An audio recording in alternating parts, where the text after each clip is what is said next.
My name is Karen Scurry. I teach two different classes. I teach digital art and design, that's why I was hired, and now I'm also teaching yearbook / advertising. And they learn the basics of Photoshop. I don't try to get too crazy with Photoshop because there's just so much within Photoshop. It's a very involved program, so I try to just teach the basics of Photoshop.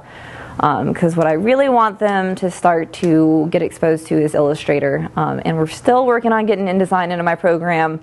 I kind of touch base on it there at the end and get them to at least see what it looks like and kind of play around with it a little bit.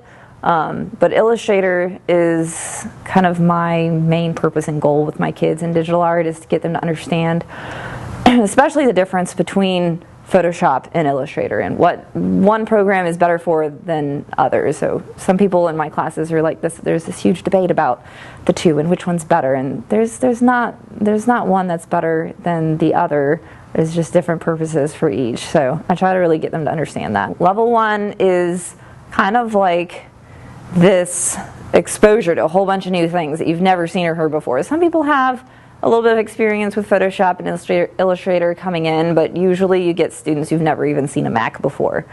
And so you kind of got to start square one with them and almost even teach them how to use the mouse. You know, they don't even understand that a Mac doesn't have a right click. You have to tell it to have a right click. It's just like any sport or, you know, instrument you may play. You've got to keep doing it to learn it. And I try to use that metaphor with them because they just get frustrated and want to give up.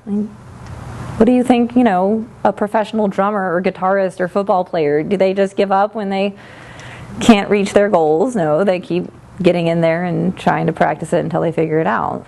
But that's probably the biggest struggle, is trying to maintain my composure, continue to just display that professionalism that they need to see, because that's a big thing about these classes in the career and technology field. If they see me lose composure and lose my cool, then that's not showing them how you act in a professional situation. I guess advice for a high school student, you kind of got to just live in the present and appreciate what you have and learn from your mistakes as well, because I've made a lot of them along the way.